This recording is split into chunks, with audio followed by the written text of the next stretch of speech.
vamos a hacer síndrome nefrótico y síndrome nefrítico. ¿Por qué les comentaba, hacemos esto primero? Porque es importante conocer los síndromes.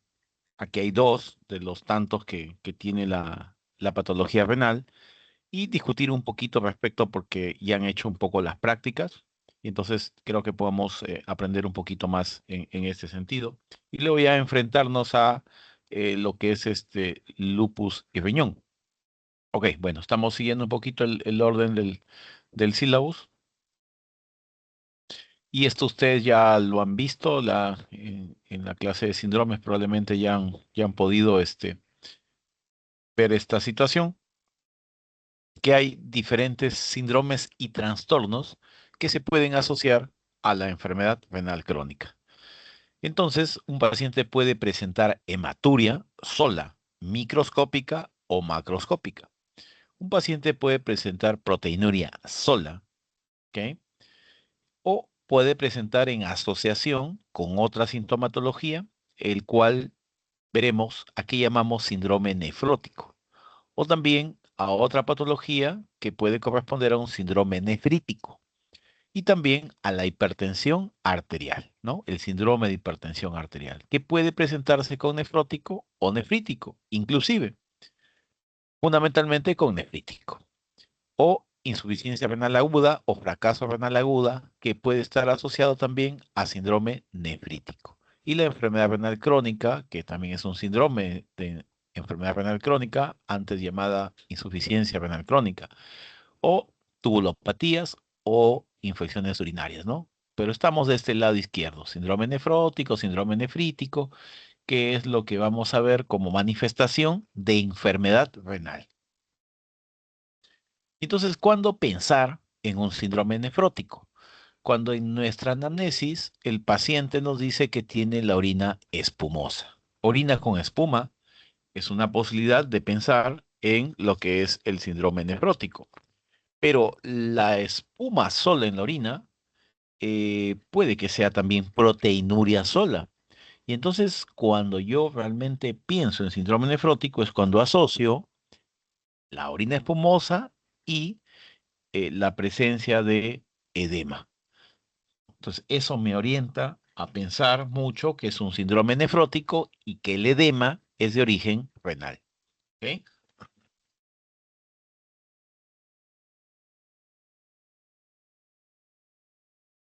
Entonces, el examen de orina aquí es fundamental para corroborar estos detalles, ¿no? Que estamos viendo sobre la orina espumosa, porque no me basta para decir que solo con orina espumosa ya tengo síndrome nefrótico. O sea, esta es una parte y es el inicio de la búsqueda del síndrome nefrótico. Y en general se dice que el síndrome nefrótico es una de las formas clínicas de presentación frecuente, o mejor dicho, es una de las más frecuentes de lo que es las glomerulopatías. Ajá. Entonces ya tengo mi síndrome nefrótico, y tendré que plantear algún diagnóstico, y probablemente aquí mi diagnóstico sean las famosas glomerulopatías. ¿Ok? Entonces, pensar en esta posibilidad. Y que cuando su nombre habla de glomerulopatías, pues se refiere a alteraciones a nivel glomerular, ¿correcto? Y entonces el glomérulo, ¿de qué se encarga? De la filtración glomerular y evitar el pasaje de las proteínas. Entonces puede estar alterado el pasaje de las proteínas, y por eso que hay la famosa proteinuria de rango nefrótico, que es más de 3,5 gramos día, y ese es un parámetro que me orienta a pensar mucho en lo que es el síndrome nefrótico. Pero también puede haber alteración de la tasa de filtración glomerular o no, ¿cierto? Pero aquí fundamentalmente es este glomérulo el que se va dando por aumento de la permeabilidad capilar, y las proteínas plasmáticas prácticamente salen. Y entonces, en mi historia clínica, ¿cuál es mi alerta? Esta, la orina espumosa. Esa es mi alerta. El grupo etario puede ser cualquier grupo, sean niños, adolescentes, adultos, adultos mayores, ancianos, cualquiera. De hecho, que hay una mayor prevalencia en los grupos de edades adultas y en los niños. Y los grupos bien extremos, pues que es menos la prevalencia, pero igual no hay una predisposición. En el sexo, tanto masculino como femenino, se pueden presentar. Antecedentes claves, hay que preguntar al paciente si ya ha tenido enfermedades renales, la familia, ¿no? Si dializaron, si tuvieron un trasplante, si sufrieron de cálculos, alguna patología renal, infecciones urinarias frecuentes o también de repente le hicieron una biopsia al riñón y ya sabemos que hacemos una biopsia cuando hay un síndrome nefrótico para ver el tipo de glomerulopatía que yo pudiera tener. Entonces, desde ese punto de vista, la orina espumosa se convierte en un signo cardinal para la presentación del síndrome nefrótico, así como el hinchazón o edema. Estos dos hacen como el 70% del diagnóstico. Y en las funciones biológicas, pues preguntaré sobre el peso, la diuresis, la sed, ¿no? Que es importante a tener en cuenta en este grupo de pacientes. Y en mi examen clínico, de hecho, pues tengo que averiguar que sea edema, ¿no? En tejido celular subcutáneo. Y entonces el síndrome nefrótico tiene componentes. ¿Cuáles? La proteinuria, más de 3,5 gramos día, el edema, y como pierde proteínas por la orina en una cantidad importante, el hígado es insuficiente para poder reponer, sintetizar o formar las proteínas para equilibrar la pérdida. Por lo tanto, al final entra en hipoalbuminemia. Entonces, sucede que en la anamnesis el paciente generalmente nos dice, tenía orina espumosa por 1, 2, 3 meses y después me empecé a hinchar. Obvio, empezó a bajar la albúmina sérica, empezamos a perder presión oncótica, se empezó a ganar presión hidrostática y el edema se fue al intersticial, ¿sí? Y entonces la compensación a esta pérdida de proteínas es con el aumento de las lipoproteínas, básicamente con hipercolesterolemia e hipertrigliceridemia, es decir, aumento del colesterol, aumento el triglicérido. Entonces estos componentes son importantes del síndrome nefrítico. Y tal vez surja la pregunta, doctor, ¿tienen que estar todos? Si me falta uno, ¿ya no es síndrome nefrótico? ¿Cuál es el principal, el que tiene que estar y nunca faltar? Ok, puede que estén todos o no, pero el principal y nunca debe faltar es la proteinuria más de 3,5 gramos al día por 1,73 metros cuadrados. Entonces, si yo hablo de proteinuria, hablo de síndrome nefrótico, y si no tengo proteinuria, pues solamente compensar en colesterol, triglicérido alto y edema, no puedo plantear un síndrome nefrótico. Entonces, el más potente es la proteinuria. No hay síndrome nefrótico si no hay proteinuria en este rango, en este nivel, más de 3,5 gramos al día. Si no, simplemente una proteinuria. Importante y punto. Y el edema que va, y como le digo, estos dos hacen como 60-70% de la presentación. Vemos casos en nuestra anamnesis que tiene proteinuria, que tiene edema, pero todavía no bajó la albúmina. ¿No? Todavía no subió el colesterol, todavía no subió el triglicérido y nos quedamos con solo dos. Y lo que más vemos, ¿cuál es? Vemos la proteinuria más de 3,5, el edema que es importante y la albúmina baja. Eso es casi 70% de los casos que hacemos nuestras anamnesis. Y un 20-30%, diría 30-35, ya completo, ¿no? Con la albúmina baja, el colesterol alto, etcétera. Y entonces, cuando miramos esta situación de la proteinuria, o sea, hay pérdida de proteínas, se produce por una lesión glomerular que aumenta la permeabilidad y las proteínas salen a través de la orina. De tal manera que las proteínas del cuerpo, como se están perdiendo, entramos en hipoproteinemia.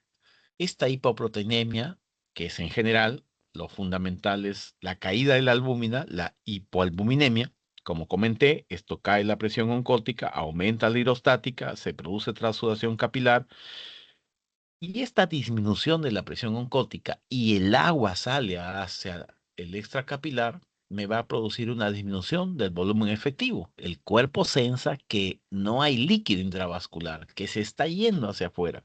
Por lo tanto, activa el eje renina-angiotensina-aldosterona, activa el aumento del tono simpático y activa mayor secreción del ADH. Estas activaciones tienen como consecuencia mayor retención de agua y sal. Y esta situación de volver a ganar agua y sal nos lleva a la presentación de edema. Y este edema vuelve a presentar la transudación capilar y es un círculo vicioso. Entonces empezamos con la teoría del, del subllenado, por decir, a través de la albúmina, y acabamos con la teoría del overfilling, el sobrellenado, que es por retención de agua y sal. De hecho, que esta teoría de la retención de agua y sal es la que se está aceptando fundamentalmente, es decir, tiene que llegar un punto en el cual esta oncótica baja y activa el sistema. Y entonces el problema de perder proteínas por la orina no es solo que, perdió proteínas y le pongo proteínas y lo puedo compensar, no, sino que sabemos que muchas proteínas como las inmunoglobulinas, los factores del complemento, los factores de la coagulación, los transportadores son proteínas. Por lo tanto, entraré en algún momento con hipogamaglobulinemia. Y la gamma globulina, como se conoce, es un potente interactuador con los linfocitos y me defiende de las infecciones. Eh, el factor de complemento o factor de ataque va a tener participación en la destrucción de bacterias y virus. Por lo tanto, voy a perder esta capacidad de complemento y voy a tener un déficit en la opsonización y esto tiene que ver con aumento probablemente de infecciones. Trastorno de coagulación, porque tengo una pérdida de la antitrombina 3, que fundamentalmente es esta caída del factor 9, 11 y 12, que disminuyen, y esto genera trastorno de coagulación. Entonces, un nefrótico puede sangrar, un nefrótico se puede infectar, eso lo vemos mucho en ellos. Y las proteínas de transporte, como la transferrina, y de repente vamos a encontrar anemia, pero esta anemia es por déficit de transferrina, no tengo transportador y puedo tener fierro. ¿No? Tengo vitamina D, entonces voy a tener alteraciones del metabolismo calcio y fósforo probablemente. Y entonces, cuando hablamos de síndrome nefrótico y hablamos de glomerulonefritis o glomerulopatías, yo debo hacer una biopsia para cerciorarme qué tipo de lesión histológica yo tengo. Y se clasifica la glomerulonefritis en dos: glomerulonefritis primarias, es decir, que no tienen una causa de origen, o idiopáticas también le llaman, o sea, tiene un tipo de lesión, pero que no se sabe, o al momento de la biopsia, no se ha podido catalogar de quién causa esta lesión primaria. Y entonces se llama glomerulonefritis primaria. Y cuando uno ve el tipo celular, los tipos histológicos encuentran nefropatía de cambios mínimos, y su nombre dice, pues es mínimo la lesión. Glomerulonefritis esclerosante y focal, su nombre dice, hay focos y son esclerosantes. Y la glomerulonefritis membranosa, su nombre dice, es tomada en la parte de la membrana basal glomerular. Y cuando dice nefritis membrano proliferativa, ¿qué quiere decir? Que es lesión del mesangio, ¿no? Y lesión de la membrana. Y también aquí encontramos la nefropatía de IgA o Perrier, la nefropatía C1q y la nefropatía por inmunoglobulina M. Entonces, esto es importante a tenerlo en cuenta. No para semiología, sí para medicina. En semiología nos quedamos en las glomerulopatías primarias, que es el diagnóstico de un síndrome nefrótico y que en la biopsia yo voy a encontrar tipos de lesiones histológicas de la glomerulonefritis primarias. Pero también hay las glomerulonefritis secundarias y ojo, las secundarias pueden dar este mismo tipo de patrón: cambio mínimo, esclerosante, membranosa, pero que estas sí tienen causa. Entonces, las glomerulonefritis secundarias, como causa de enfermedad sistémica, a la cabeza está el lupus. Y por eso preferí empezar con síndrome nefrótico y nefrítico antes del lupus. Entonces, cuando yo pienso en lupus, puede presentarse como hematuria, como proteinuria, como síndrome nefrótico, como síndrome nefrítico, como insuficiencia renal aguda, como insuficiencia renal crónica. Entonces, es mucho más variado el lupus y hay que tener en cuenta.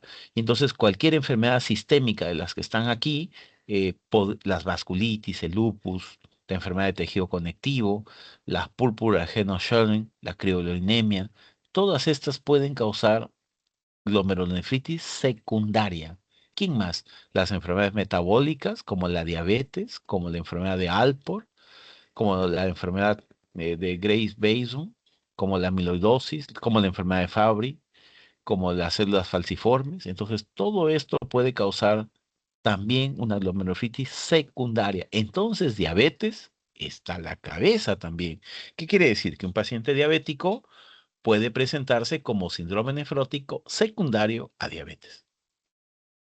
Hay enfermedades infecciosas como las bacterias, como los virus. Hay neoplasias como los tumores sólidos, los linfomas, ¿no? Las leucemias.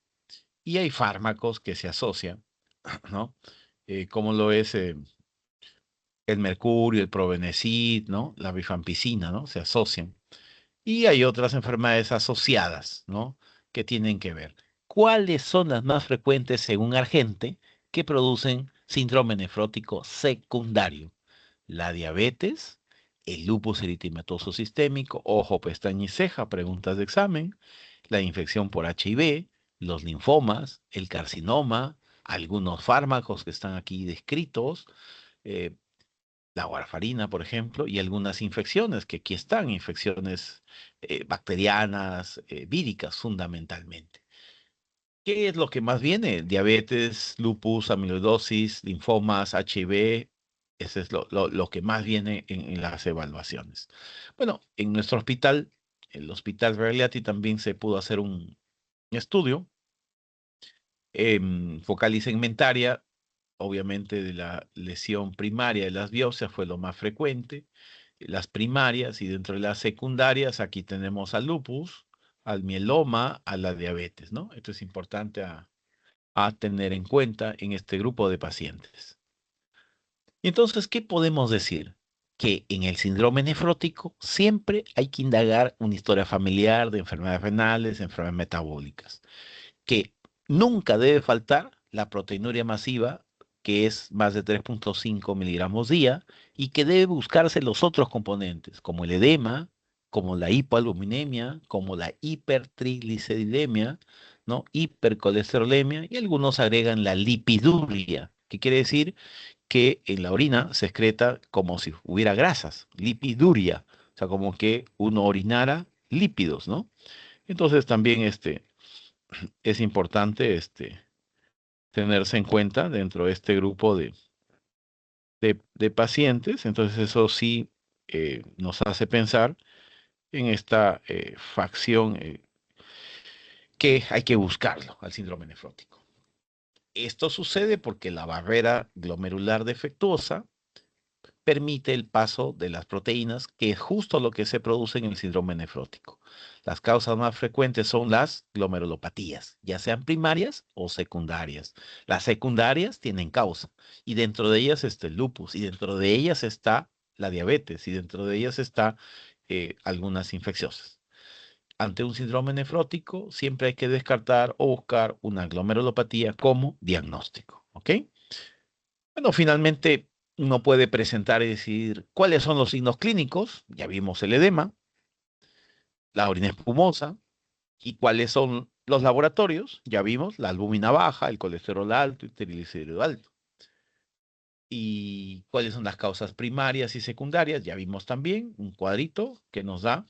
¿Y cuáles son las posibles complicaciones? Pregunta de examen. Ya vimos que se pierden proteínas de la coagulación, o sea, sangrado. Ya vimos que hay problemas de las infecciones y infecciones, porque las inmunoglobulinas se pierden, y también puede haber trombosis.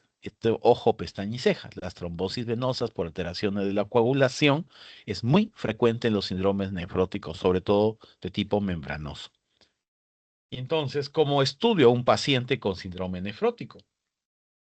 De hecho, que como yo lo estudio, voy a pedirle un examen de orina para ver si hay proteinuria o una proteína de 24 horas para cuantificar o calcular realmente cuánto pierde. Ya dijimos, más de 3,5 gramos en 24 horas es lo que yo necesito para tener el parámetro de síndrome nefrótico.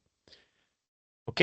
Entonces, un examen de orina simple, una proteinuria de 24 horas. En ese examen de orina simple, no solamente yo veo si hay la proteinuria cualitativa, es decir, una cruz, dos cruces, tres cruces. También veo si hay hematuria, porque en el nefrótico no hay hematuria.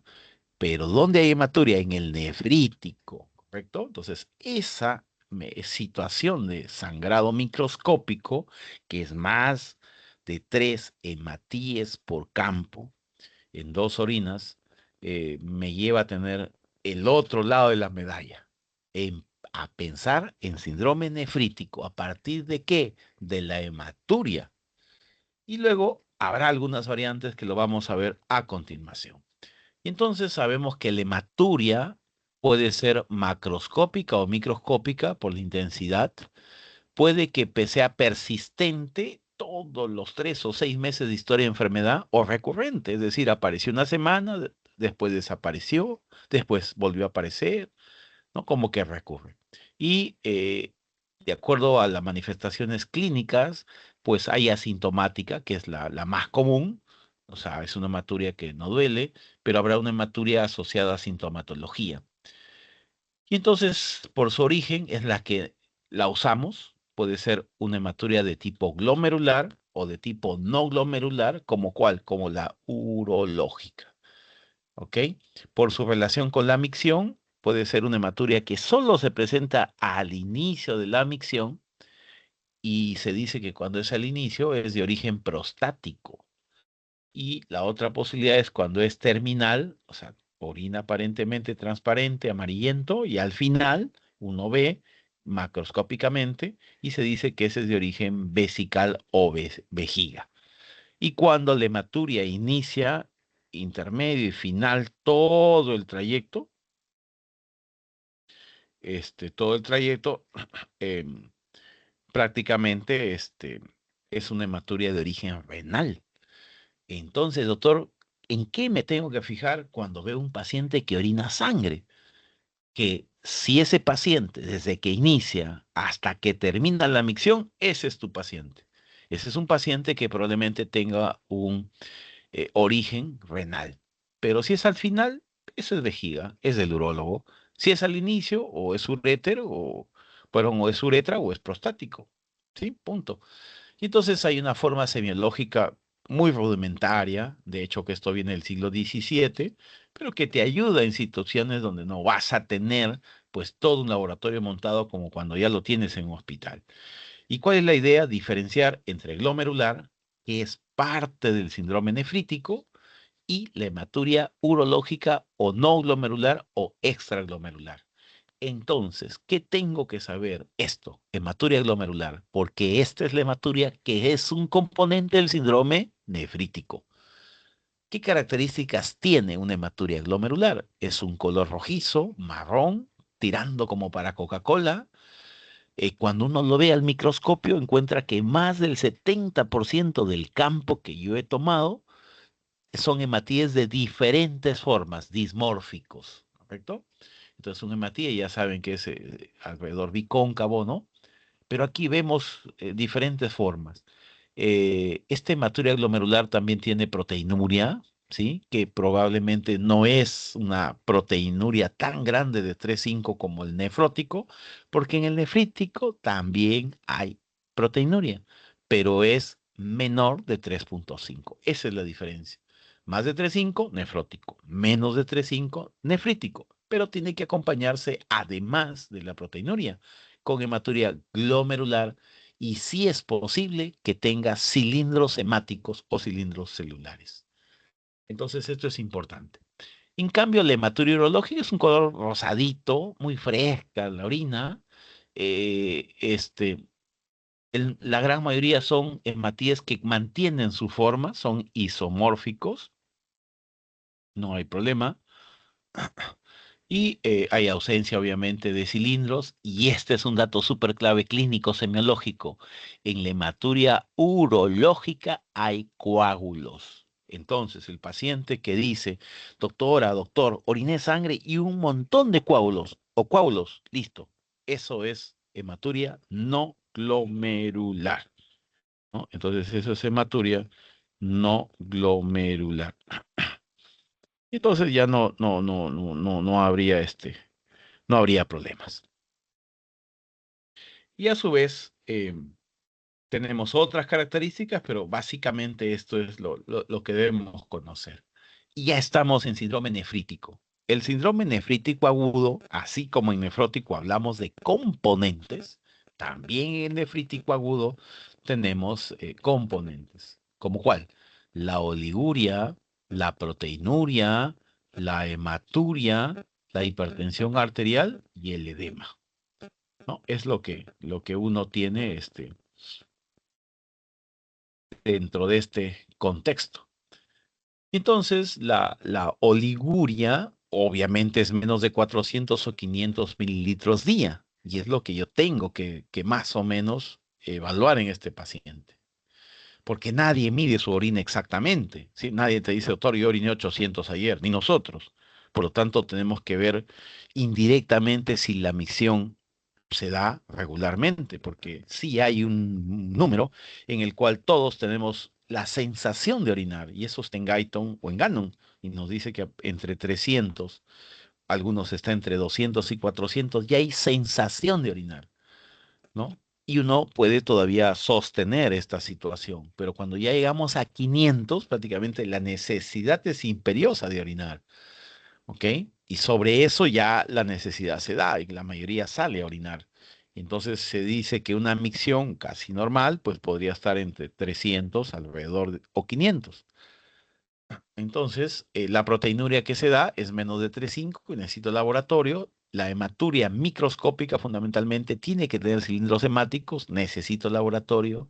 El edema ya comentamos que los dos tienen, pero surge una situación súper interesante. Un componente del síndrome nefrítico es la hipertensión arterial. Miren, interesante. ¿Cuál es el que nunca debe faltar? Aquí es la hematuria glomerular que puede estar acompañado de cilindros hemáticos, seguido de la proteinuria no nefrótica y seguido de el edema, ¿no? Estos son componentes importantes.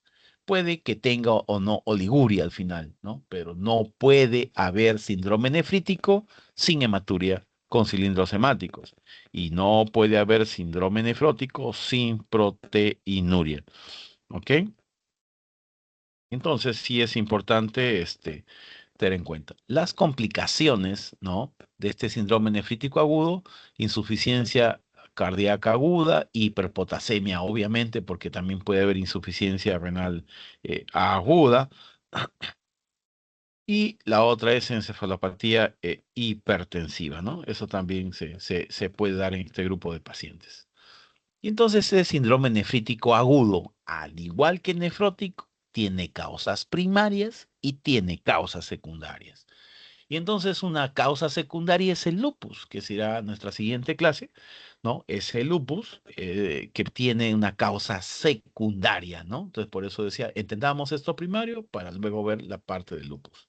Acá hay un cuadrito interesante, simpático, sobre síndrome nefrótico, síndrome nefrítico, donde hay más proteinuria en el síndrome nefrótico y tiene que ser más de 3,5.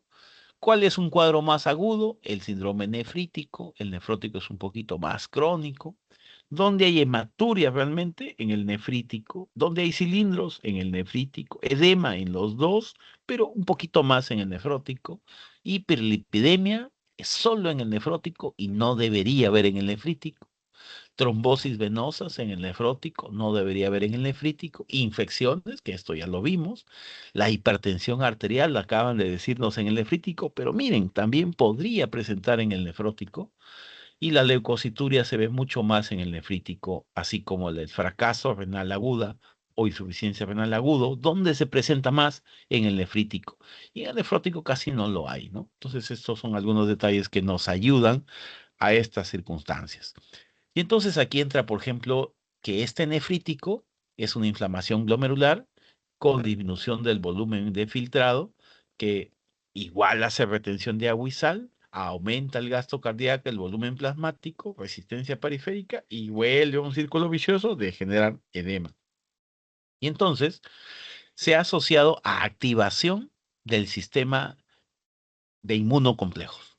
Y también se ha visto que está asociado a la destrucción del complemento y hay hipocomplementemia.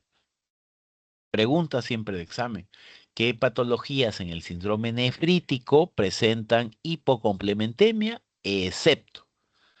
Y entonces se dice que el complemento es C3 y C4, los más visibles y dosables, y entonces cae el complemento en el lupus, en la glomerulonefritis postinfecciosa, en la glomerulonefritis membranoproliferativa y en el complemento C3, ¿no? Básicamente es lo que cae. Entonces, membranoproliferativa, lupus eritematoso sistémico, postinfecciosa, ¿no? Que esto es súper importante en este grupo de pacientes. Y también uno puede sumar a la crioglobulinemia, pero aquí cae más el C4 que el C3, ¿no? Y también el síndrome urémico hemolítico, ¿no? Que lo vemos ahí como caída. Y este es el síndrome nefrítico. Básicamente está nuestro riñón, nuestro glomérulo, con su capsulita de Waldman, donde ingresa la parte glomerular por la arteriola aferente, la sangre, se produce la filtración glomerular, ¿no? Y pasa por todo el rollo y la arteria deferente, hay túbulos contorneados, pero ¿dónde está el problema inflamatorio? Aquí, en esta membrana basal glomerular, en la parte capilar, aquí vemos, ¿no? Que hay filtración de las proteinurias por inmunocomplejos. Y estos inmunocomplejos prácticamente pueden ser IgG, IgM, IgA, y se depositan aquí en la membrana basal glomerular y se dice que esta inflamación glomerular es mediada por anticuerpos o depósitos de inmunocomplejos y que podemos encontrar en una biopsia renal inmunoglobulina G, inmunoglobulina A, inmunocomplejos, que es importante, ¿ok? Entonces, básicamente, eso es un poquito lo que les traía para poder entender algunas circunstancias de lo que es este síndrome nefrótico y este síndrome nefrítico. ¿Ok? Entonces, esta es nuestra primera parte.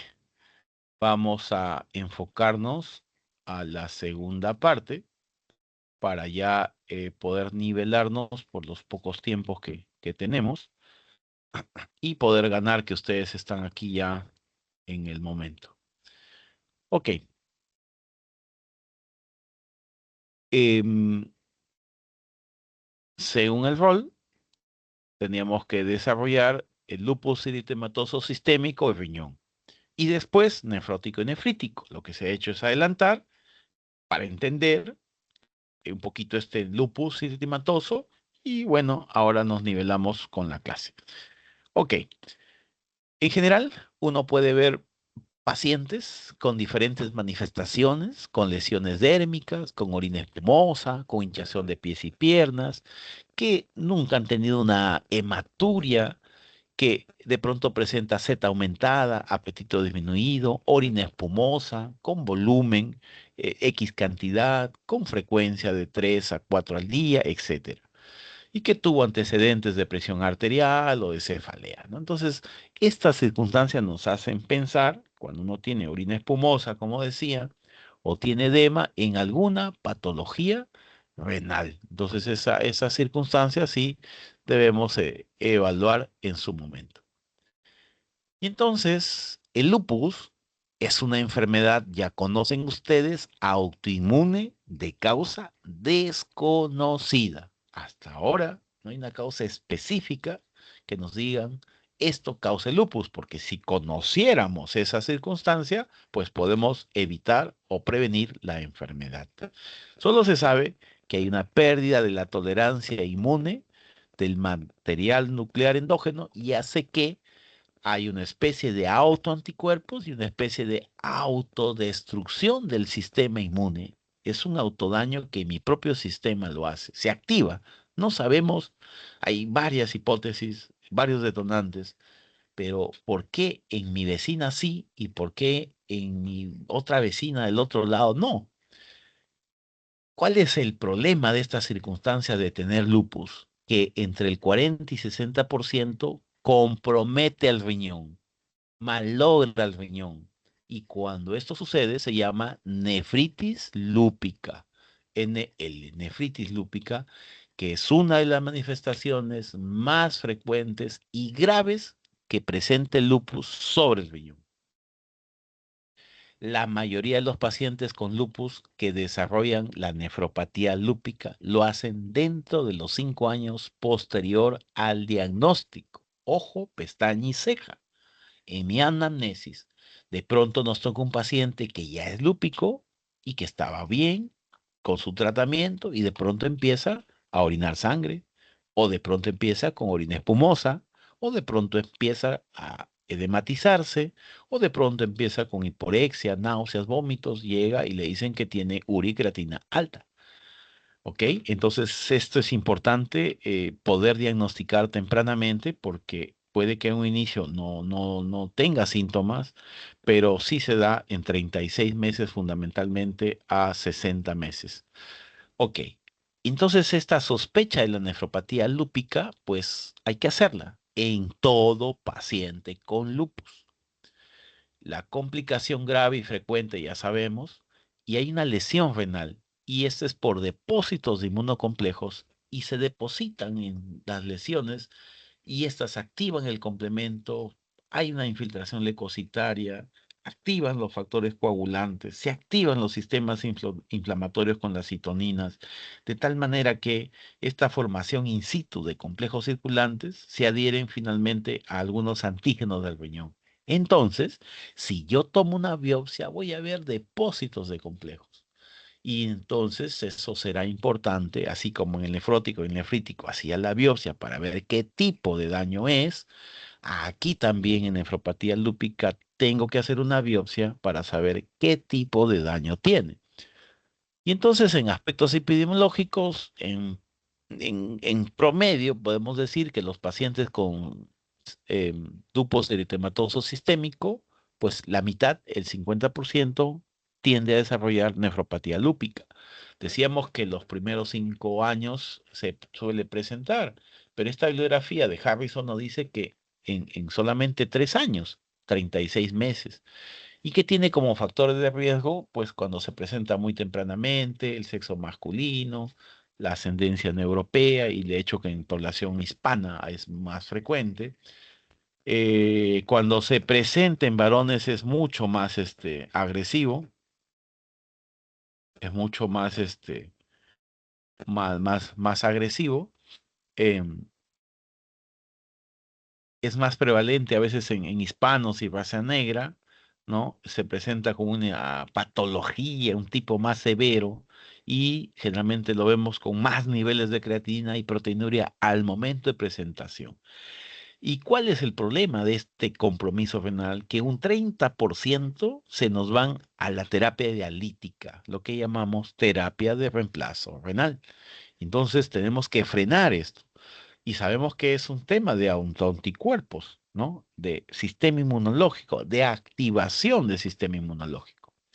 Entonces, sabemos que con la edad, fisiológicamente, la tasa de filtración glomerular, que es la medida de la función, a partir de la creatinina, esto empieza a caer normalmente a partir de los 40 años, se pierde 1 mililitro por minuto. Pero, ¿qué pasa cuando yo tengo el lupus? Y digo, tengo pues un solo episodio de lupus, me dio lupus, ya me diagnosticaron y esta caída que debe ser con esta pendiente, que es mucho más larga, que es más protectiva de desgaste renal, pues cae así estrepitosamente, ¿no? Hasta que pasa este proceso y luego como que recupera la paralela, ¿no? Recupera la paralela, pero ya cayó la función renal. Aquí, en mi natural, empezaba en 120 e iba cayendo progresivamente. En cambio aquí yo puedo estar en 120, me enfermo de un episodio y ¡blum! Caigo como la tasa 70. De repente ya a partir de 70 ya empiezo a dibujar en mi pendiente. Entonces, pues voy a llegar más tempranamente probablemente a una terapia dialítica. Pero ¿cuál es el problema? Que también se pierden las nefronas cuando el lupus continúa, cuando se hace persistente. Esta curva que debía irse a, digamos, en años, si se puede hasta los 100 años, pues prácticamente se cae. Entonces, el lupus debe tratarse, debe desactivarse, porque si no, la función renal se abole y llegamos a la diálisis. Y entonces el lupus, pues se dice que hay factores genéticos, factores ambientales que tienen que ver con ese sistema de activación autoinmune, con activación y que nos va a presentar pues muchas interacciones de este sistema de respuesta que tiene que ver diferentes factores, diferentes mediadores, pero que al final me lleva a depósitos de inmunocomplejos y me produce hematuria y también consumo de complemento. Me lleva a una respuesta inflamatoria que me produce hematuria, síndrome nefrótico, reducción de la función renal, también consume complemento. Y lo más severo me lleva a una reparación celular o fibrosis. O se me extingue mi riñón o me reparo mi riñón. Y esto también da manifestaciones de proteinuria, hematuria, ¿no? También lo da de ese modo. Y también puede ir a la reducción de la función.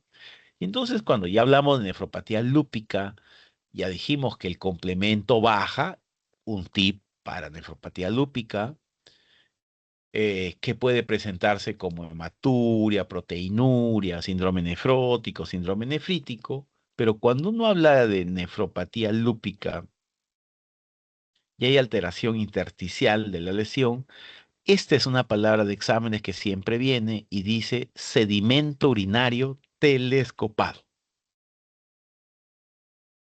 Y uno dice, ¿qué es eso? Bueno, telescopado pues puede venir de telescopio. Y cuando uno mira las estrellas o mira al cielo, ve estrellas de diferente forma. Y le pusieron así, que este sedimento urinario, yo podía encontrar cilindros grasos, cilindros hemáticos, cilindros cereos, en diferentes tipos de cilindros. Y a ese sedimento le llamamos telescopado. O sea, hay leucocituria, hematuria, proteinuria, cilindruria. Entonces se llama sedimento activo o sedimento telescopado que se presenta en el lupus y en aquellos pacientes que tienen nefropatía lúpica. Ojo, que se parte del paciente ya lúpico, ¿sí?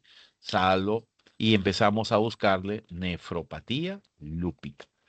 Y aquí, cuando uno hace una biopsia renal, uno encuentra como 6 tipos, ¿no? Uno encuentra 6 tipos y ahí están.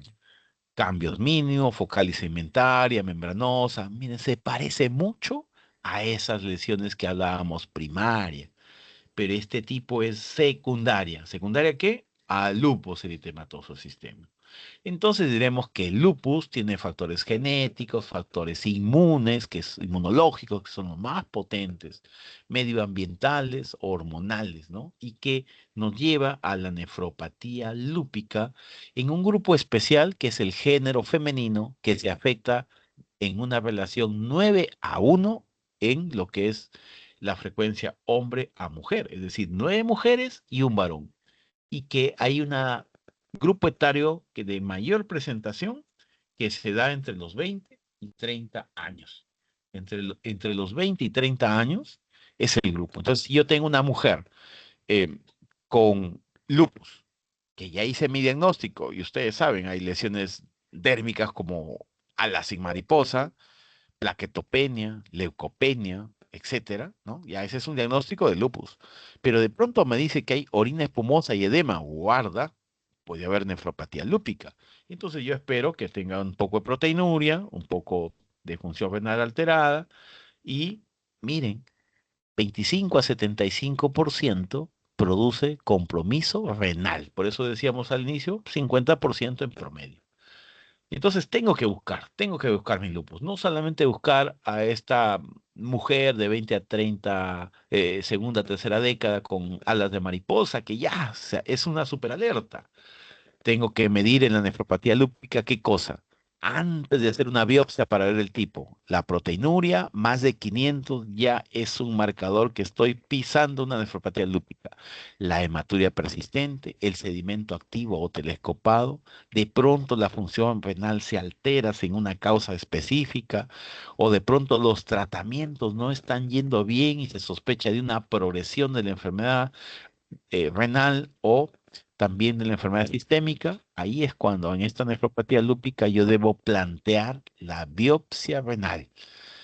Y entonces en un paciente con lupus, que yo sospecho nefropatía lúpica, igual le pido un examen de orina, una proteinuria de 24 horas, porque tengo que precisar si hay nefrótico o nefrítico o proteinuria hematuria, pero también quiero ver cómo está la función renal. Y ahí le pido su creatinina para calcular mi tasa de filtración glomerular y luego procedo a mi biopsia. Pero ¿cómo se presentan estos amigos, estas amigas que tienen lupus?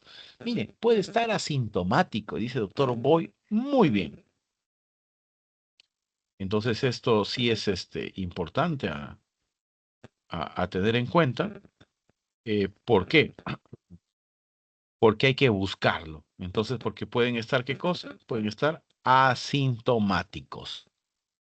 Pero también pueden presentarse como proteinuria, hematuria, síndrome nefrótico, nefrítico, lo que acabamos de comentar.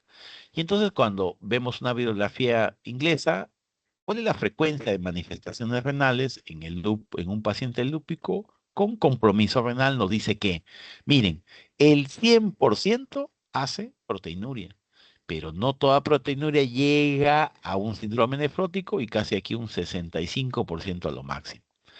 Respecto a la hematuria, un 80% hace hematuria, cilindros rojos, prácticamente son un 10%, y la hematuria macroscópica 1 a 2%. Entonces, es poquito la posibilidad que digan que han orinado sangre. Hay que buscarlo con el sedimento. Ante la sospecha de un paciente lúpico que está en los primeros 36 meses, hay que buscar. Reducción de la función renal, un 40-80%. Hay un grupo que se llama rápidamente progresivo, o sea que se pierde la función muy rápida, hasta un 20%. Injuria renal aguda, 1 a 2%. Hipertensión, entonces aquí hay bastante nefrítico, hasta un 50%. Inclusive hipercalemia por compromiso de la función renal. Por aquí hay otra bibliografía de Alamani, en donde nos dice que hay que descartar a veces otras causas, la proteinuria es clave para el diagnóstico y que lo mismo que decíamos, la proteinuria 100%, proteinuria en rango nefrótico 50%, hematuria microscópica 80%, microscópica menos del 5%. Como ven, tiene diferentes manifestaciones renales, pero todo partimos de un paciente lúpico que nos puede hacer compromiso de un nefrótico, nefrítico, hematuria, proteinuria. Por lo tanto, también vemos que hay asociaciones de comorbilidades. Entonces podemos ver un lúpico con hipotiroidismo en un 28%, con hipertensión en casi un 20%, con diabetes asociado un 14%, con trombosis. Entonces es importante la clínica. Esto ustedes ya lo conocen, que han llevado reumatología a un grupo, cómo se hace el diagnóstico de lupus, ¿no? Entonces yo veo ya al paciente lúpico que ya tiene diagnóstico, en algunos casos viene para hacer diagnóstico y hay varios criterios para ello. Uno de esos criterios es el compromiso, le llaman 411, o sea, de 11 criterios, ya sea clínicos o inmunológicos, tengo 11 clínicos y 6 inmunológicos, yo tengo que cumplir 4 criterios, de los cuales uno debe ser clínico y otro debe ser inmunológico. Eso es lo que me pide esta clasificación, que es del año 2012, antigua, pero que por mucho tiempo estuvo comandando. Entonces tengo que tener uno de aquí y uno de allá. Y en resumen, 4 para poder catalogarlo con los criterios de lupus. Es decir, si tengo úlceras orales, ya tengo un clínico. Si me salió el anticuerpo antinuclear positivo, ya tengo uno y uno, pero hasta ahí no, tiene que haber 4. Y de repente tengo anemia de origen hemolítico o de repente tengo trombocitopenia y prácticamente completo mis 4. Esto ya hemos visto de las 6 clases que tenemos ahí. Y esto es importante porque lo han visto en anatomía, ¿no? Nuestro glomérulo, el corpúsculo renal es el glomérulo con su cápsula, ¿no? Hablamos de las arteriolas. Entonces, aquí es donde se produce un proceso inflamatorio en la membrana basal glomerular, que prácticamente es esto, es en esta membrana aquí donde vemos la parte naranja, y aquí se depositan los inmunocomplejos. Entonces, habrá depósitos de inmunocomplejos de clase 1 y 2 que se depositan a nivel de mesangio, que activan las células mesangiales y que puede producir una glomerulopatía mesangiocapilar, ¿no? Entonces, prácticamente los tipos 1 y 2 son las clases aparentemente más benignas aquí, ¿no? Y que se van a poder depositar en este rubro, la célula mesangial aquí. En cambio, la clase 3 y 4, el depósito es subendotelial, cambia. La clase 1 y 2 es mesangial, la clase 3 y 4 es subendotelial, y la clase 5 prácticamente tenemos depósitos subepiteliales, y esta es la peor. La clase 5 es la peor. La proteinuria es masiva, se activan los podocitos, hay destrucción podocitaria, y la clase 4 también es la más frecuente y la más agresiva.